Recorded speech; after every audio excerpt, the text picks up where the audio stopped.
Welcome to Between Two Chairs, Demystifying Commercial Real Estate, the podcast that brings you the latest insights and trends on the South Florida commercial real estate market, with your hosts, Fernando Arencibia Jr. and Jennifer Wollmann.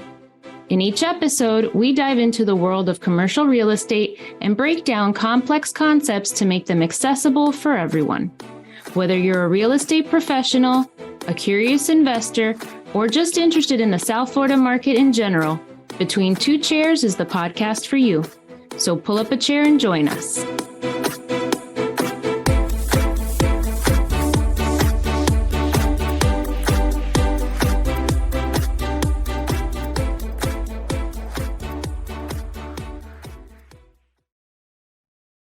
Welcome everybody to another episode of Between Two Chairs. It is a very, very special episode for so many reasons, but before we get started, again, my name is Fernando Arencibia Jr. Thank you for joining us.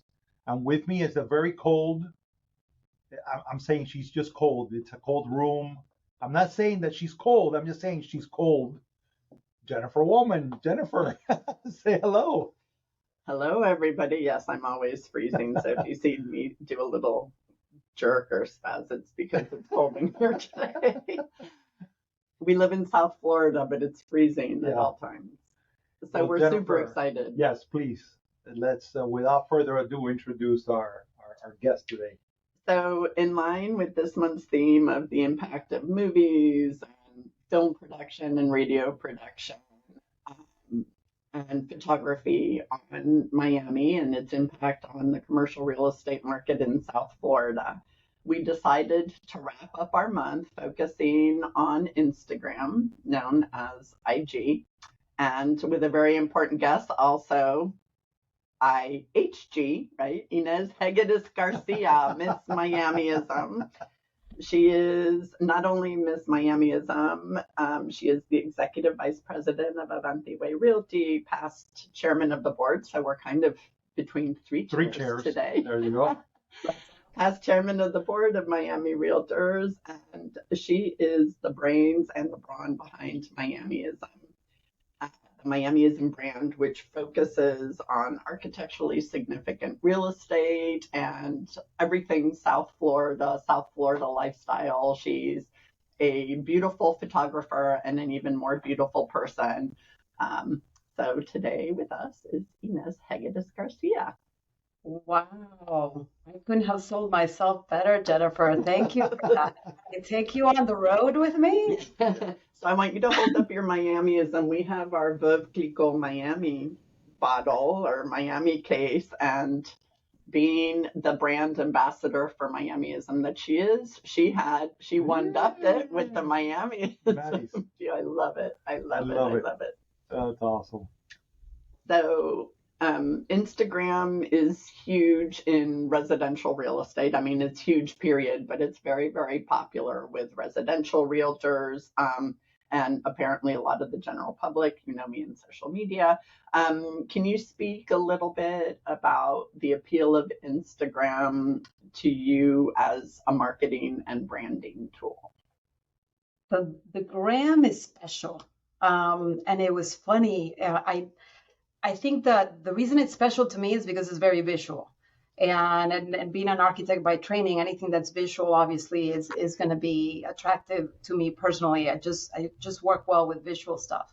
Now, I do have to tell you that as an early adopter to social media, when I started with Instagram, it was really crazy because to me it was a time suck because I wasn't getting results. There was no ROI. There was no business coming out of the gram.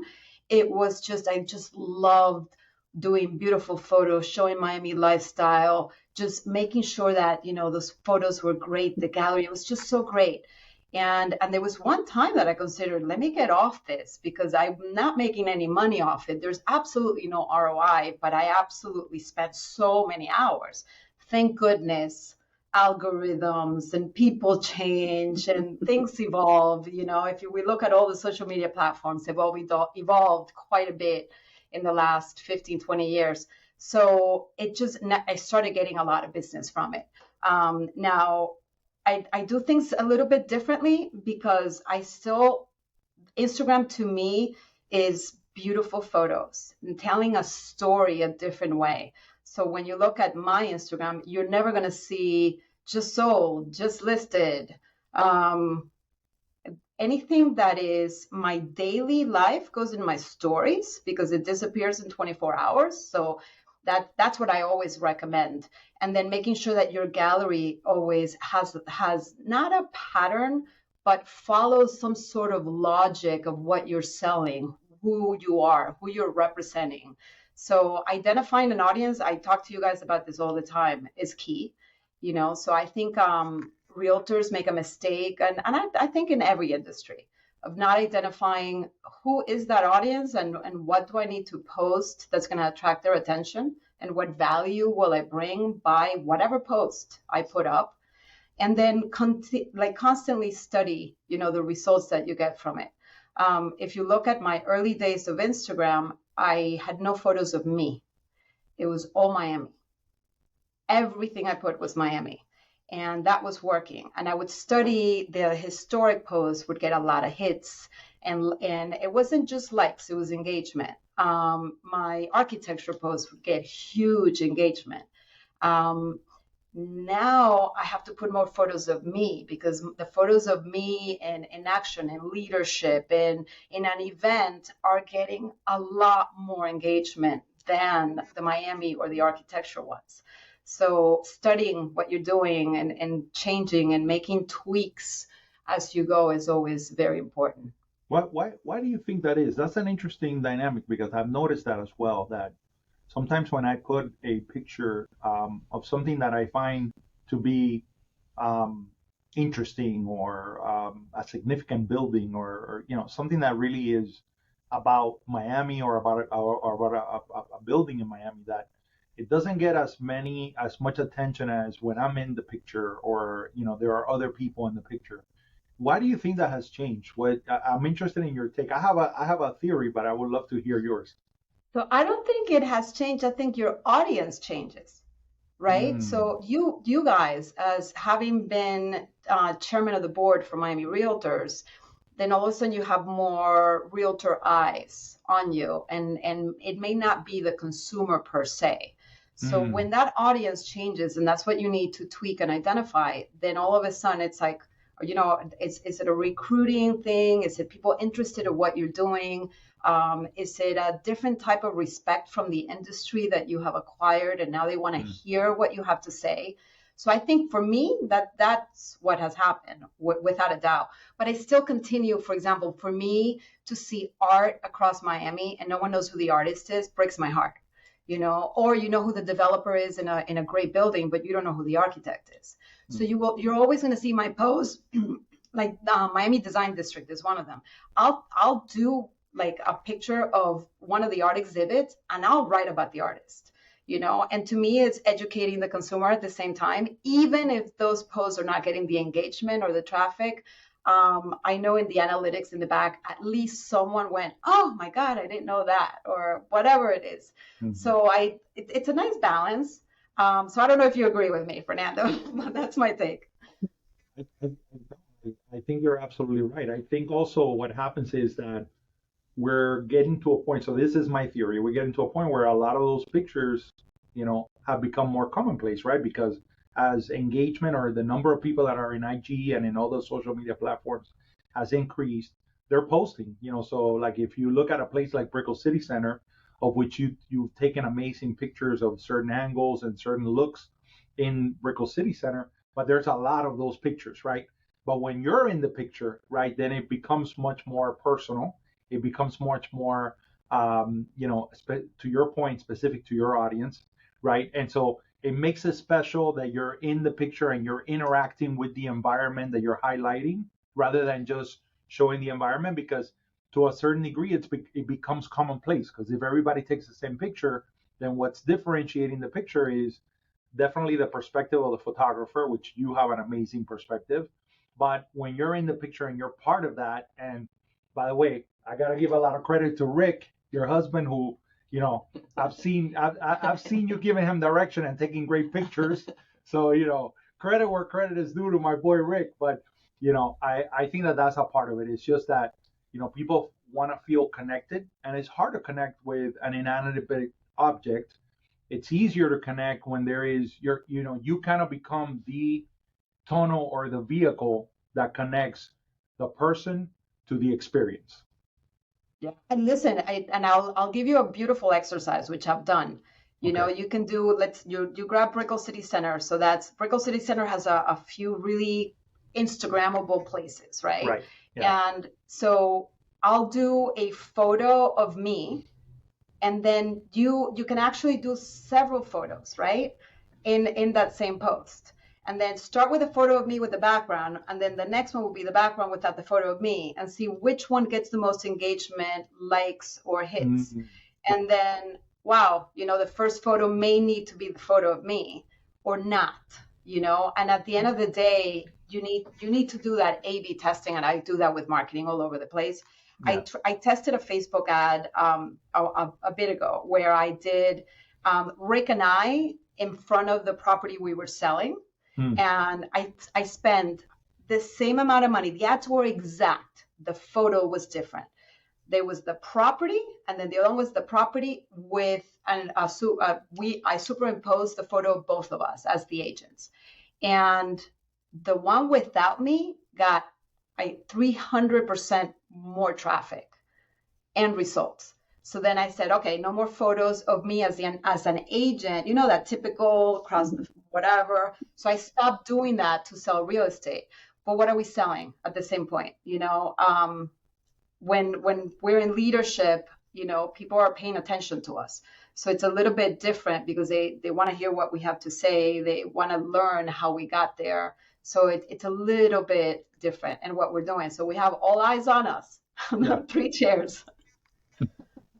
Well, I think to your point, it's the audience, and when you're talking about putting yourself in the picture. So for me, it's always like, well, it's not about me. What do the people want to see? And in reality, I don't know. I post for me. Like I'm admittedly horrible with social media. Instagram is where I put stuff of my family or something I like. I mean, Ines, my favorite picture of you and I is you still trying to teach me how to do a selfie up in Florida. Worst pictures ever, but I love them because talk about being authentic. I'm sorry, people, if you ask me to take a picture, chances are I'm going to chop off one of your body parts, your head, your feet, your ankles. You're going to be out of focus, whatever. So anyway, so for me, the thought of taking pictures of me and posting them on Instagram, like I would just never go there, right? Like I'll let other people post pictures of me on Instagram, right? Like if I'm with my family or my kids and they put it in a story, I'll restory it or whatever. But I just don't see me standing in front of a property, or to your point, if I'm selling the property, I don't want to be in front of the property, but in front of anything, because to me, the value is in what I'm seeing, right? I'm relaying, okay, this is why I like this building, or this is what I love about Miami, or this is what I love about whatever it is that I'm taking a picture of. So I think it's really interesting, and it takes me back to the Bruce thing that Bruce Turkel that I always talk about. All of it, it's always all about them. So for me, if I'm thinking of my audience, I'm like, why would they want to see me, right? What's interesting about me? Why would I post about me? So I think it's super interesting that the engagement that you're getting is based on you. You know what's crazy? When the brand was born, Miamism, the whole idea behind that brand was an ism is a philosophy, a way of life, mm-hmm. right? So it was Miami's way of life. Mm-hmm. It wasn't about me. It wasn't about Rick. Right. So our business card didn't even have our photo. We didn't want our photo anywhere.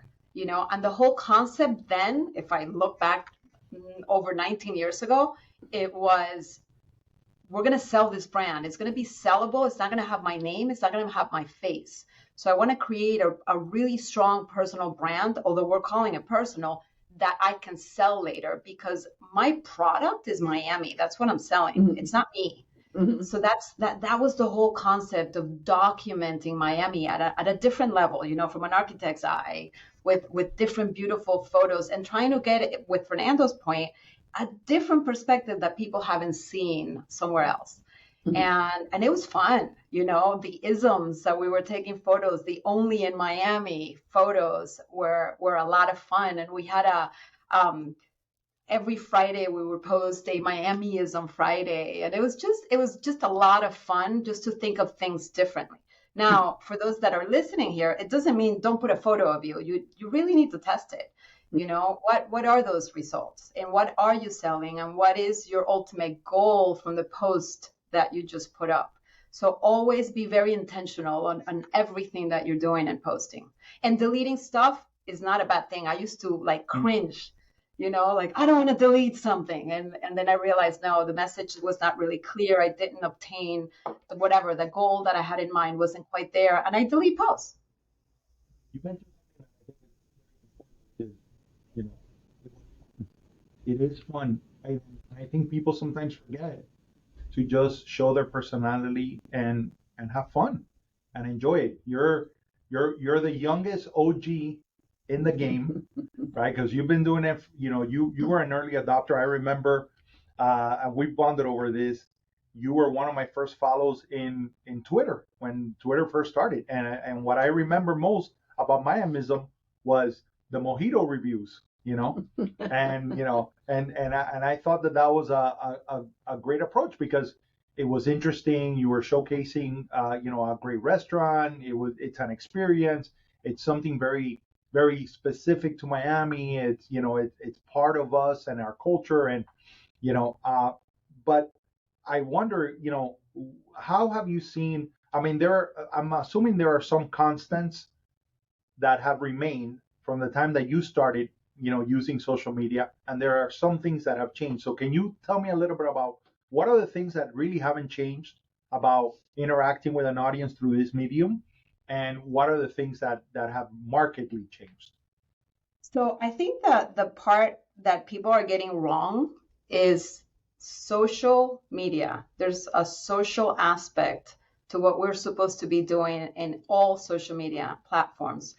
So as much as content creation became a thing and there's all these content creators in every which way possible that you look, you can hire someone, you can be an amazing content creator, but if you don't give back, if you don't engage, if you don't activate the social aspect, and it's not just commenting on your own or saying thank you to anyone that comments on your stuff, you need to go to other platforms. You need to reciprocate the love. And if you're getting no love, you need to start somewhere. So I think that has not changed. You need to go out into other accounts. You need to, comment, just make sure and be authentic about it. And I know there's all kinds of bots. There's bots where you can buy likes. There's bots where you can comment and you can see that they're not authentic.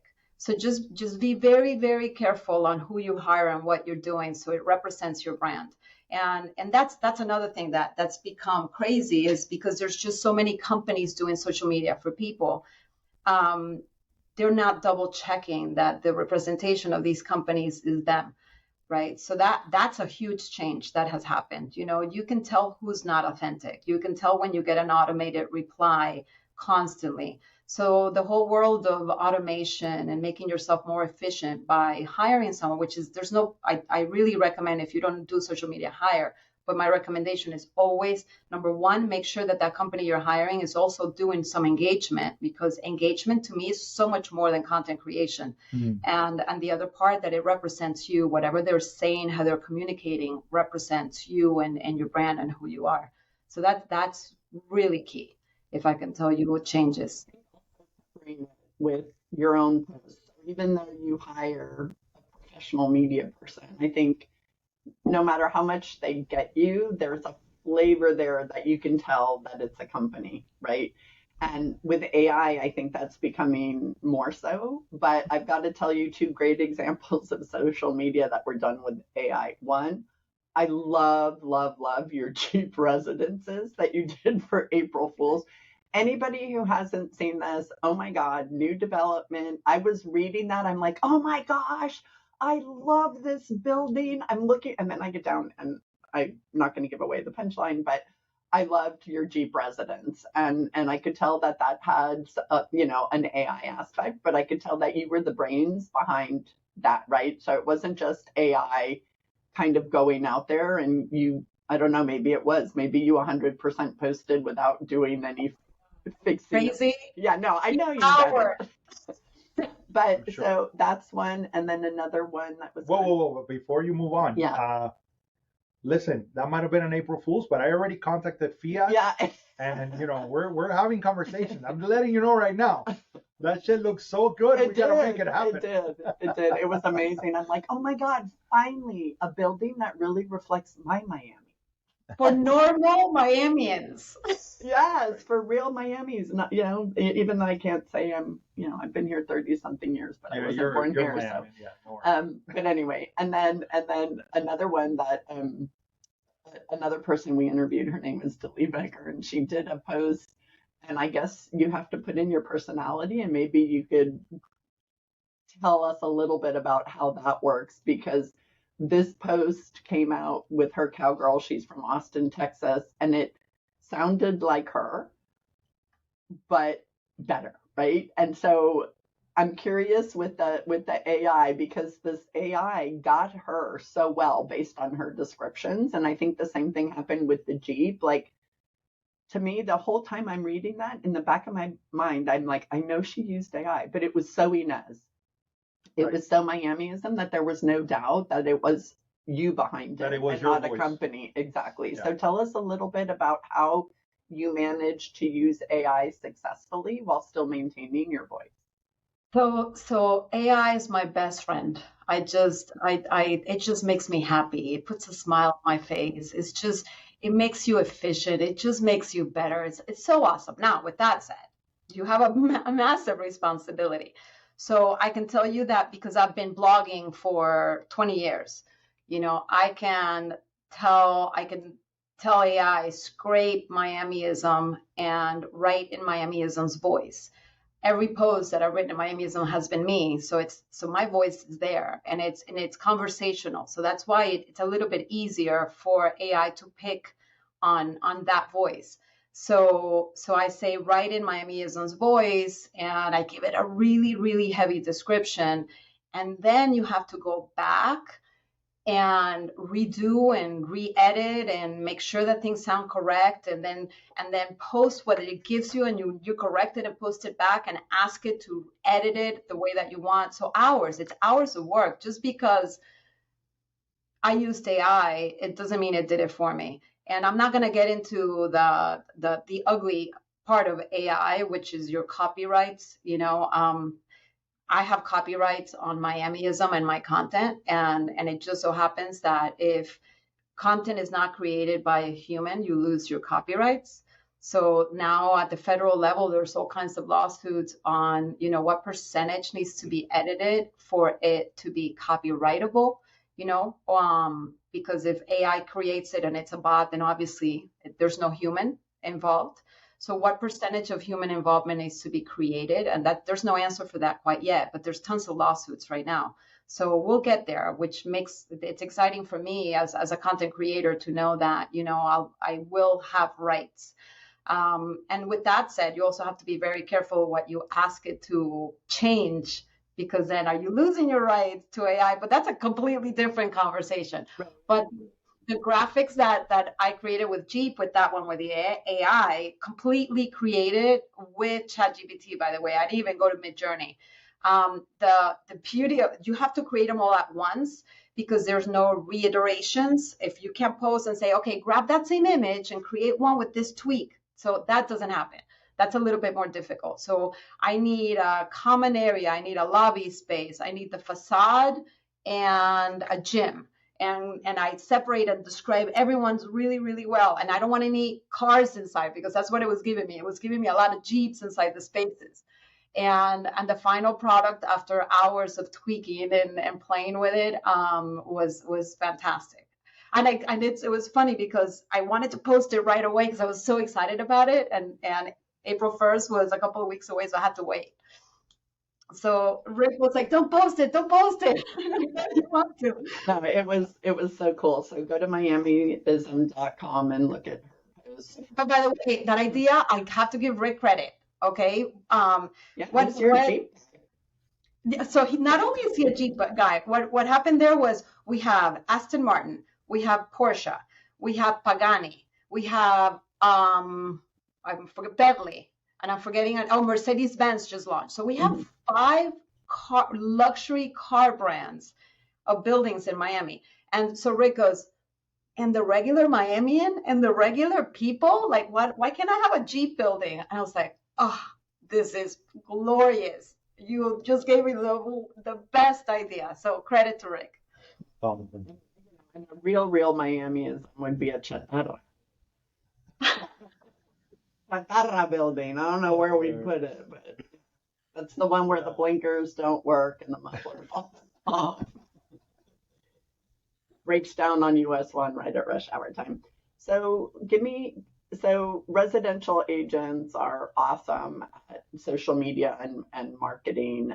What makes a property, if you were speaking to a commercial agent, and I know you have experience with commercial as well, what would you get them to do? There are a handful of agents that are really good at social media, but the majority of commercial agents and or landlords don't really put a lot out there on social media. I mean, part of it is just because of who they are, but another part is just not knowing and not being as open to the overall public as residential real estate tends to be. So I'll tell you what, because it's not done a lot, I think there's a whole world of opportunity to get into this. And as you know, like we've sold a number of commercial buildings, and Rick actually does more commercial. He does commercial, and I do residential. So I think again, it's an audience thing. You know, who's buying these buildings? How can you do things differently? And you know, it's retail.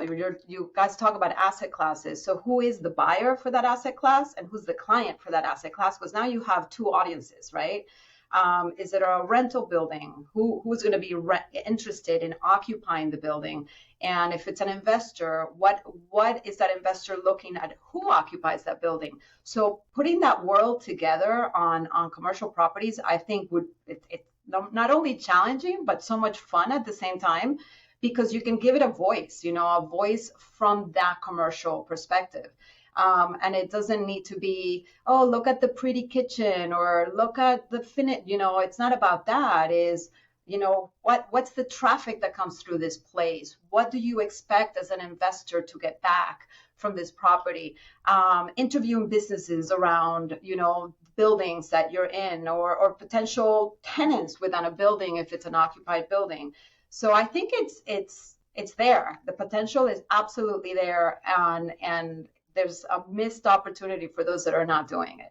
And it, just because it's commercial and not residential doesn't mean it doesn't have to be there.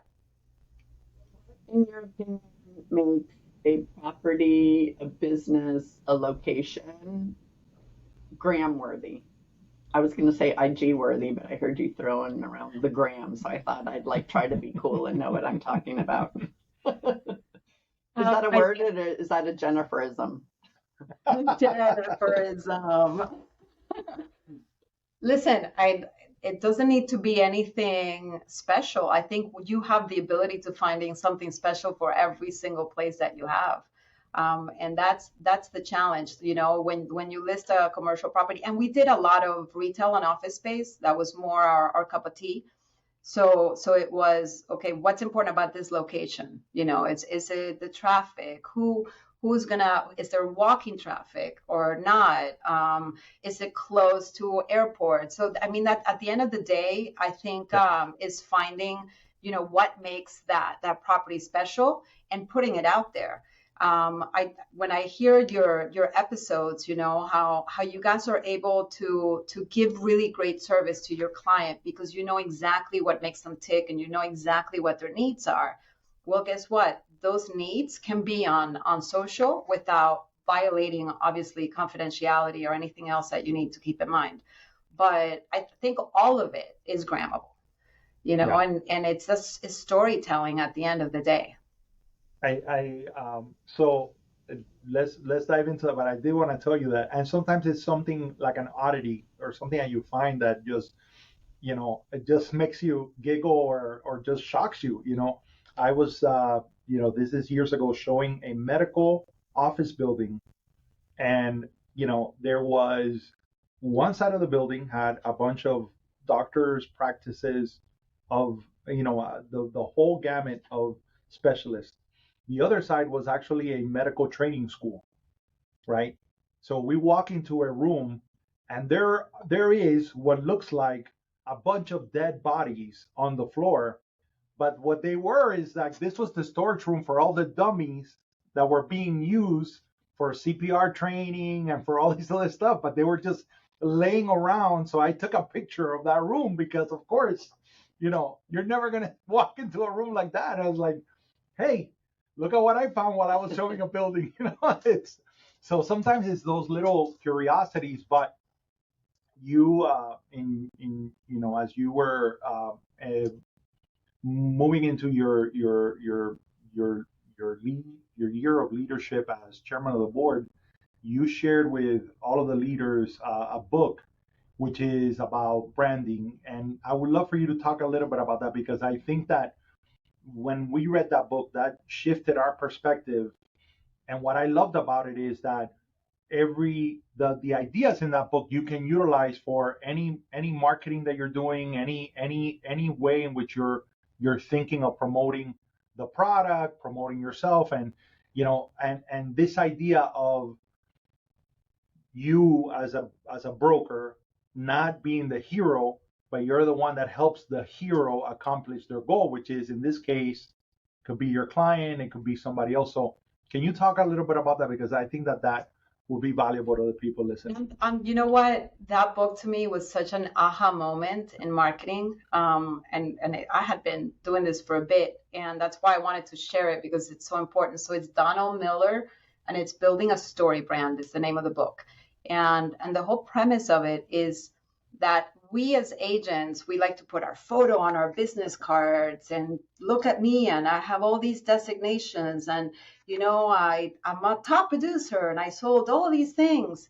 And then you don't realize that it's not about you at all, which goes back to what we were talking before and identifying different things. But what makes this one special, and hopefully it can resonate to more people, is that when you identify that the customer is the hero of the story and you're just the guide, you're helping them get to their goal of purchase or sale or whatever that is. And your job, there's going to be obstacles throughout the way. The villain, is it mortgage rates? Is it lack of inventory? Is it whatever it is? So those are the obstacles. And you're helping that hero get through the obstacles and get to the end of the story, which is ultimately that sale or purchase or rent or whatever it is that you're doing.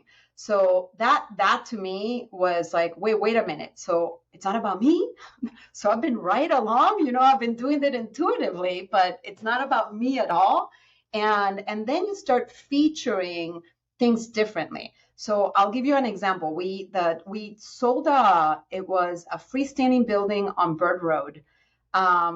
The upstairs had training and a Weight Watchers that was there for years. It was Weight Watchers headquarters for many, many years. And downstairs was like a 5,000 square foot retail space. So that space had, and I managed this building for 15 years. So that building had a print shop, a party supply, mattress place, you name it. I mean, all kinds of businesses went through it. And so when we put it on the market for sale, I don't know what kind of business was there, but what I did is that I took photos of that retail space. And then with the help of Box Brownie, which is one of my favorite things, it was a digital staging. I did different uses for this space, right? So that's where you can get creative. What can go in this space? And I did like 4 or 5 that I would market. These are the possibilities that this space has. And I would get contacted by the end user, by someone that wanted to rent, by the investor. It ended up, if you could drive by it today, the person that bought it was an end user for that retail, and it's a cannabis store. So they redid the facade and everything like that. So at the end of the day, and I didn't think of cannabis. That one was not one of the uses I thought of when I was trying to be creative for that space. But again, we're talking about creativity. We're talking about who is the end user, who is the hero at the end, which could be the occupant of the building. Identifying what you do really well. Could this building be, an end user, or is it going to be an investor? Is that a better use of the space? When we sell medical, usually end user buying a single freestanding building makes more sense.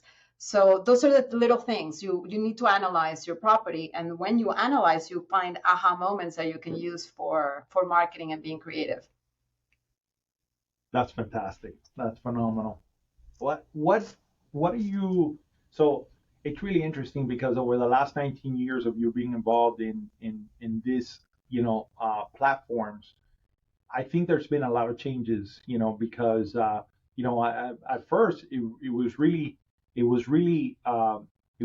word. It started with the word, meaning that, we were typing 140 characters in Twitter.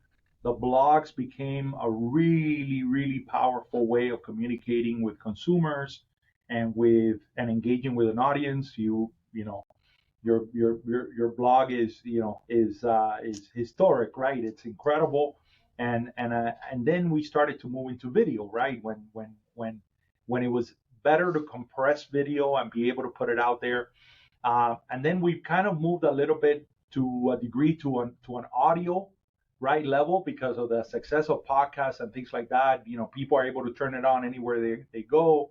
The success of audiobooks, all those things, and now I think we have obviously AI to contend with, but where do you see the future of interacting with social networks and how we, where do we go from here? Is it going to be an amalgam of all those things? What are your thoughts on that? Under hashtag forward thinking. Under hashtag forward thinking, exactly. Obviously not an easy one to answer. Right. I think, like, if you look at Twitter alone, like the evolution of Twitter, the 140 characters, and it was just so conversational at the very, very beginning, and you could just have long conversations. People would walk into your conversation, and then it was so organic and so beautiful. And then all of a sudden, news channels took it over, and it's Twitter right now is more of a news communication type of thing. Right. What has happened with LinkedIn? LinkedIn was your resume, really. Yeah. Yeah, that was it. It was known as your professional resume, and the fact that now you're having powerful conversations at another level. Like my favorite right now has to be LinkedIn, which is crazy because it's not visual. But now what good platforms do is that they evolve to include what their audience, now the audience is us now, it needs. So they have been able to incorporate video and visuals. So that's the evolution of LinkedIn that you have to go, wow, that is fantastic. And what has been the evolution of Instagram? Like when Instagram was seen like Snapchat being positive because messages disappear, or TikTok, then they incorporated Reels. So any of these things that you're seeing in platforms being incorporated according to the way that we are communicating as humans. But ultimately, if you look at all these changes, the ones that do well are the ones that have authentic engagement. Okay, so the reason podcasts are doing well is because we're having a conversation right now. So anyone that's listening is going to see, hey, these guys are having, it's not pre-scripted. I don't know what you guys are going to ask me, so everything's going to be very, very authentic. So I see anything that's created from now on that keeps that authenticity aspect of it. You can tell when there's a bot talking to you. You can tell when AI writes a post. And funny enough, AI, the changes from ChatGPT from when it came out, whatever, November of last year to now, is huge. I could tell AI, write in Ines's voice to describe this photo, and then I would tweak a little bit. It sounded great. Now I write it, and I actually give it a prompt. Don't make it sound like ChatGPT. So, and that's no longer working, because you're training that model, and the information that's going in now is not coming out the way that you want. So again, I think to answer your question, because I think I went off on a tangent, is authenticity. Where are we going? I mean, can we create something new? We have voice, we have visual, we have video. We incorporate all three, podcasts with videos and voice. So I think it's going to be, look at what happened with Clubhouse. It was like so exciting, Right. Yeah. And that's just audio. So I would say, Is Clubhouse still around? Yeah, of course it is. Of course it is.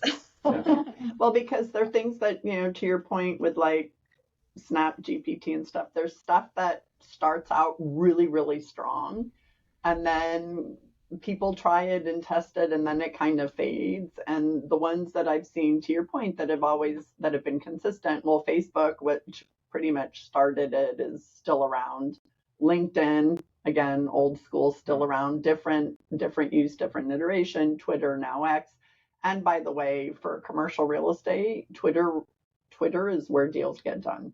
And that's where the landlords are. That's where the investors are. So if that's your target, to your point, Twitter and now X, is a great place to be. And The Real Deal just did an article on a bunch of our friends who happen to be on hashtag retweet, RETWIT, including Beth Azor and Bob McCall and the strip mall guy.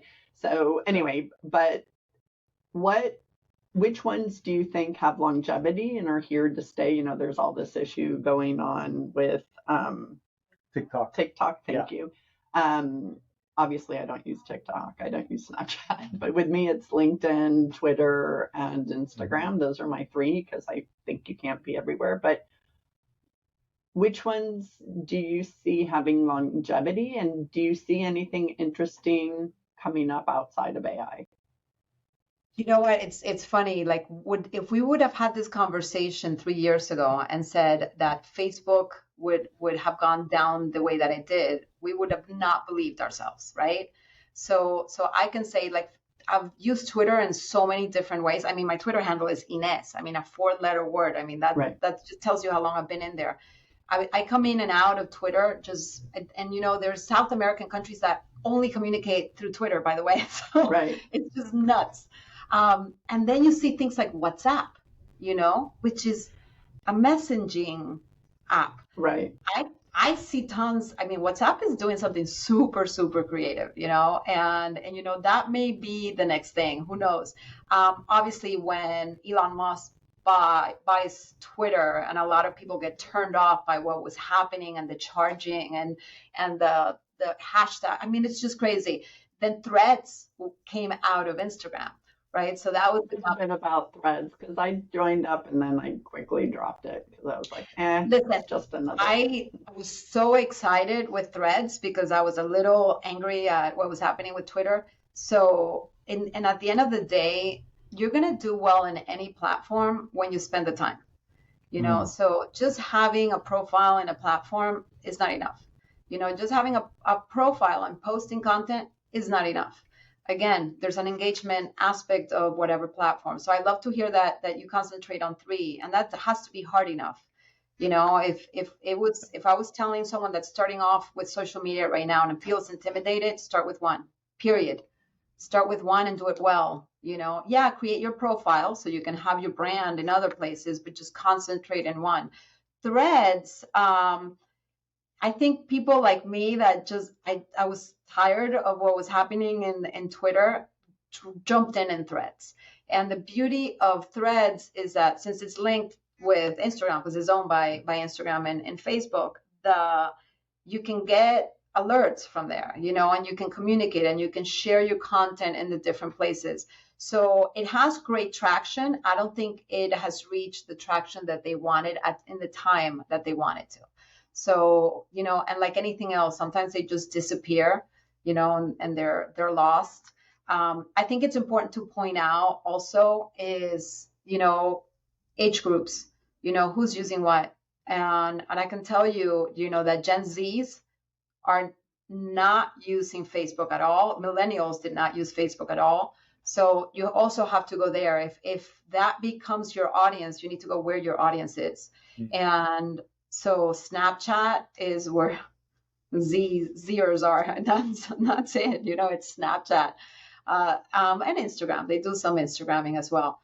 So it's about looking at who's there and how you can get some ROI from the people that are using that particular platform and why. And I love hearing that Twitter is big in commercial and a lot of deals are happening there. But you know what it is the hashtag at the end of the day. Because if you have an account with not that many followers, how do you get the eyes on what you're trying to say? So you have to get into conversations by the hashtag, and within that conversation, then learn how to use the hashtag so people pay attention to whatever you're posting. And that's fun, finding out that back end thing of hashtags. So I just want to reiterate what you said, because I think that last little bit brought up kind of ties it all together, right? You've said that you need to know who your audience is, identify your audience. If you're just getting started, focus on one, and the audience is not the same across social media.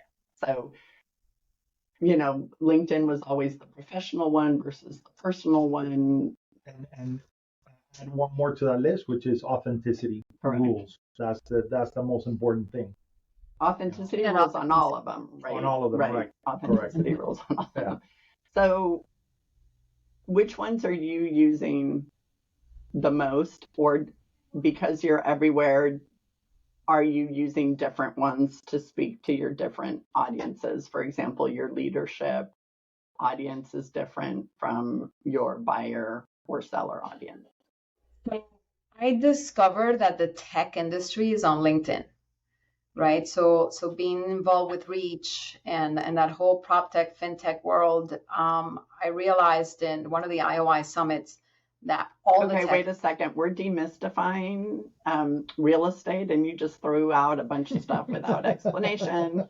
So Reach is NAR's tech investment company, right? So yes. You want to explain IOI? So Reach puts together, so it's Second Century Ventures is a for-profit arm of NAR, is the venture capital arm of NAR.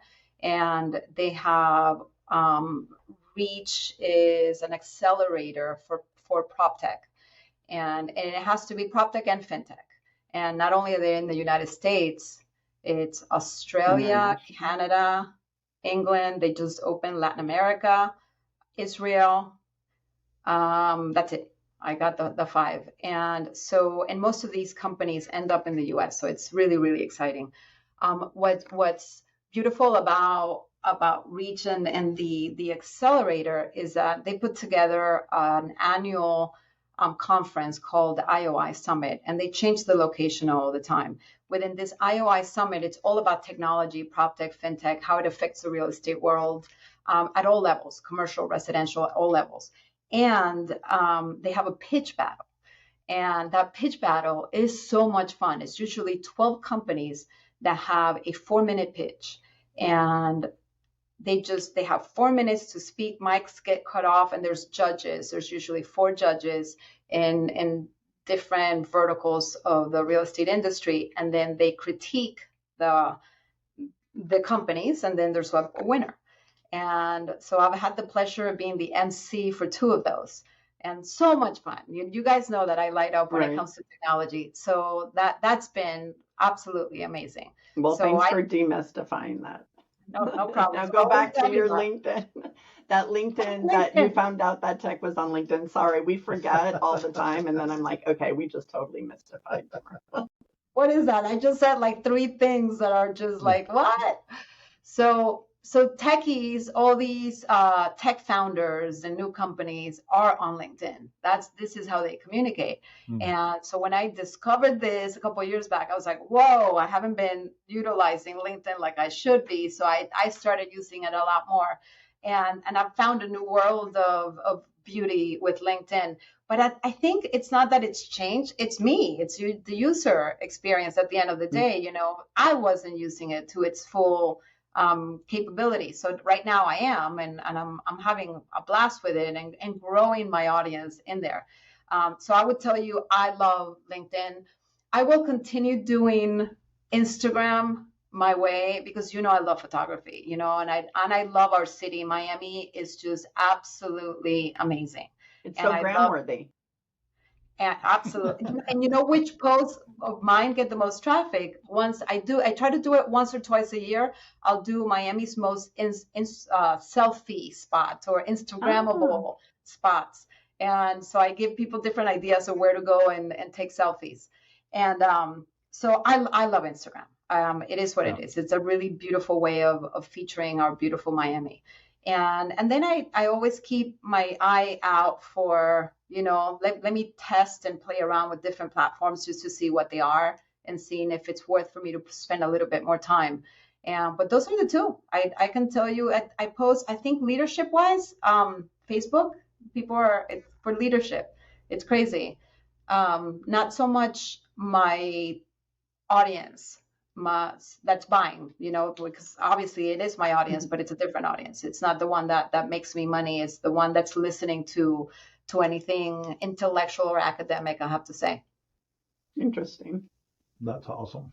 And do you link your accounts? So I know there are platforms where you can put your posts and it'll feed to all of your social media sites. Do you use those, or are you more intentional with your posts based on the audience that you're getting from each of your platforms? So I actually have a very strong opinion on that. And as you guys know, I'm not very good about having strong opinions. I think that's the worst thing you can do. Okay. Those platforms that syndicate everywhere are just not the platforms you should do. And why? Let's go back to who's in those platforms. The voice is different. So I used to teach a marketing class, and I would call them social metaphors. What the social metaphors, the comparison is, and they've changed a little bit. LinkedIn was your formal, you showed up, like if you're going to a party, you would show up in your tux because that was your formal representation. Twitter was the very conversational, I can go in gym clothes. Facebook was a little bit better, okay, I can show up with, jeans, but I can be informal still. And so the social metaphors are completely different for each platform. So the way that you can write the same post, so I have a beautiful photo of the Miami Tower on Instagram. I can put that photo on Instagram and the caption is going to be different. If I put it on LinkedIn, the story is going to be a little bit different. Maybe it's about, this is going to age me because it used to be Centros. It's now Miami Tower, and who the architect is an IMP Tower. So I can go into the details of that, or be funny about it. I can put something funny on Twitter about what could be funny about that building. So just be careful about, how you talk in different platforms, and don't post the same thing everywhere. It's being lazy at the end of the day. You're trying to be efficient, but that's not efficiency. To me, it's being lazy, because you need to think and be authentic, and you can't be authentic if you're syndicating. Awesome. So you mentioned, and this was one of my questions, so you mentioned that sometimes you post stuff about the most, best place to take selfies or the most Instagrammable. And we didn't give you a heads up at the end of every interview. We always have like a fun fact. So we're going to make this your fun fact. Can you share with us some of maybe your top 3 spots for selfies and your top 3 most Instagrammable spots or buildings in Miami-Dade County? Yeah, that's a tough one off the top of my head. Yes, off the top of your head. Yeah, thank you for the warning there. No. I want it to be fresh and authentic.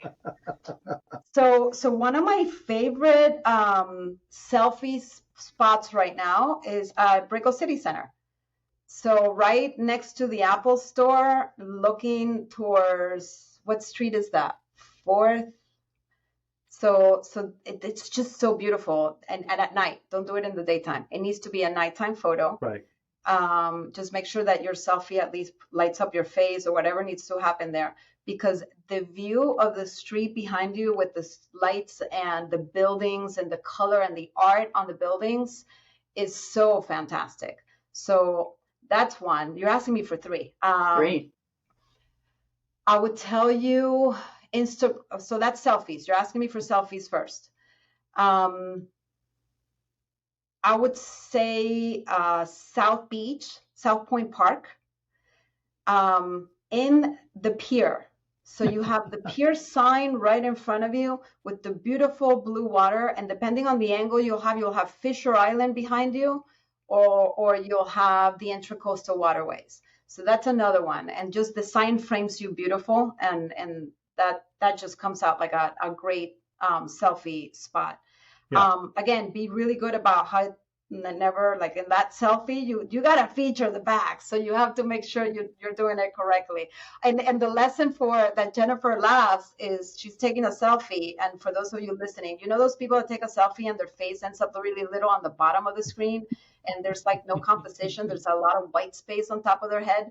I was like, no, like no white space, like center your face, or do the rule of thirds on the photo. Like there's ways of taking these selfies that is a really great way. Jennifer. No, our selfie ends up with half of my face, like folded over half of her face. No white spot anywhere, full on blow up. You can see our pores. Yeah. So much fun. When you mentioned that, I still remember. And I would tell you, Prado entrance in the Gables. And this is one that not a lot of people, you see a lot of quinces being taken photos there, and pre-wedding photos or whatever, but selfie spot with the pergola and the brick and the greenery behind you is a really cool space to take a selfie. And then obviously every shopping center now has that selfie wall or whatever it is that you find. Wynwood, when it comes to Instagrammable places, the murals from the most fantastic artists are there. And I encourage you guys to take a look. Like when you see a beautiful wall, like take a look at one of the corners. It'll have a signature. Take a photo of the signature and do a little research on who the artist is, and then find out, because that's always about, learn a little bit about what the photo behind you is. And that's amazing. There's the A-Hole Sniffs Glue is one of my favorites. There's a lot of really great artists that are local, that are in Wynwood. 1111 Lincoln Road has to be my favorite building in Miami. When they were building it, remember how controversial it was? A concrete parking lot. Like, why the hell are we building a concrete parking lot that costs that amount of money? That's a Herzog and de Meuron building. And I can sit there. Oh my God, Rick is so patient with me. I'll say, I'm going to take off and spend a couple of hours at 1111 Lincoln. And I go in the stairway and it's like you're in an Escher painting. From the stairway, every angle of that building is just so incredible. Every detail they put into it, from the neon to the car stops to the signage, it just blows my mind. And I'm missing one other Instagrammable. Let me see where I would take you. I would say I love is it Four Towers? No, you know what? Pam, another Herzog and de Meuron. Oh my goodness, that's crazy. Pam, the Perez Art Museum, Miami. The angles in here are just, there's no bad photo you can take there. And if you walk over to the park, there's art in public spaces in there as well. So you can take some beautiful photos of greenery, the bay, artists. It's just a cool place. You see, I came up with that's not bad. I knew you would. I had no doubt, which is why I felt perfectly fine. I knew you would handle it extremely well. Let me, real quick, I know we're wrapping up, but you mentioned something else that I thought was interesting. And you said when you take the selfie, something about the rule of three. Real quick. Rule of three for photography. The rule of thirds. Sorry. Again, it's proportions, right? So we have a tendency to put ourselves in the center of the photo. And when we're featuring more than just ourselves and there's a beautiful background, you have to put yourself on the side. So it's how much to the side you put. So you separate your if you're in a square, you separate it in three.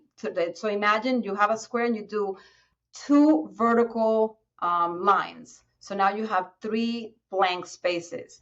And you put yourself in one of the lines on either side. If it's a rectangle, same thing. Separate it in 2. You're going to put 2 vertical lines that are equally spaced. So now you have 3 spaces, and you belong on top of that line in either side, left to right. So that way you're featuring not just you, but the background and the scenery behind you. So anytime you have a focus, you're focusing on an item that you're taking a photo of, stop taking it in the center. Move your camera a little bit to the side. It may not be perfect, but the composition will come out 10 times better. Awesome.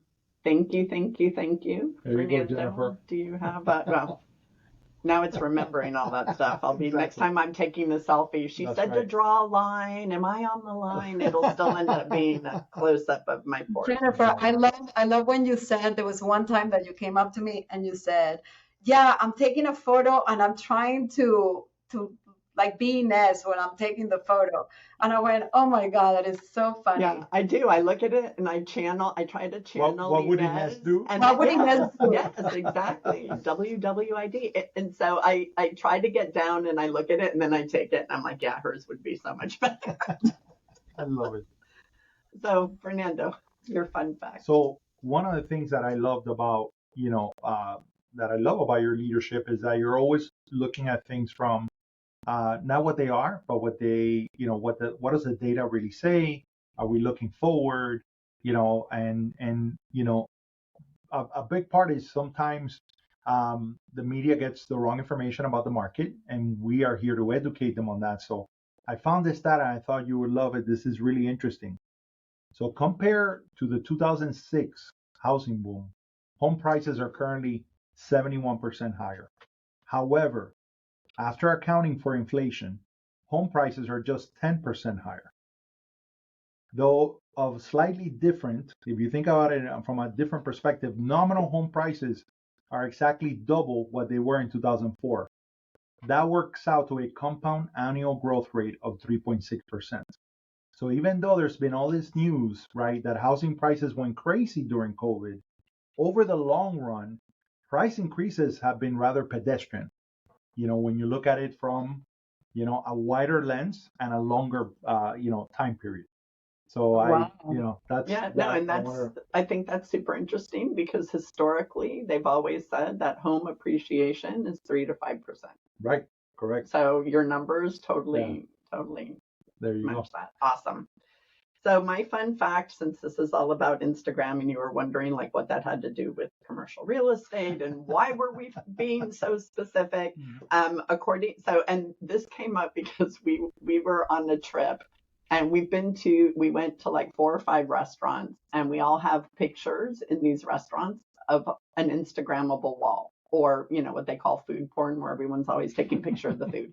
So if the food's not good, there'll be a really great Instagrammable wall. And we're like, maybe some restaurants are known better for their Instagrammableness or their gram-worthiness versus their food. So according to Yelp, the top 5 Instagram restaurants in Miami are Carbone Miami, Serena, I'm going to butcher this name, but Bashur, yeah. Chica, Mm-hmm. and the Tipsy Flamingo, and I'm very sad to say I haven't been to a single one. Oh my God. How about you? I know Ines has, because she always has Friday night pictures or weekend pictures. Have you been to any of those?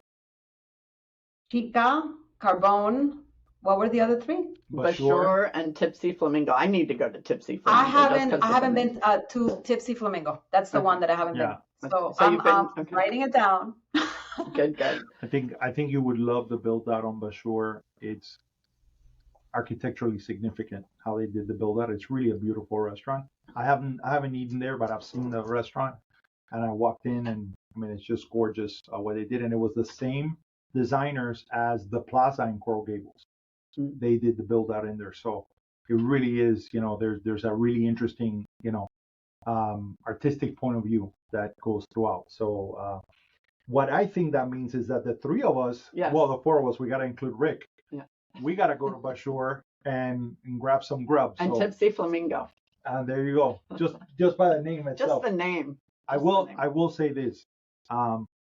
Being that we do a lot of food and beverage, transactions, I think that we are at a point of inflection where we're seeing some restaurants that are creating these Instagrammable selfie picture areas, and they're lacking in authenticity because they feel like we're forced to do it, but it's not really in keeping with our brand or what we're trying to convey with our food. And unfortunately, I've been to places where the food is lackluster, but the design is, oh my God, they've done this over the top thing, and I think people ultimately need to understand that.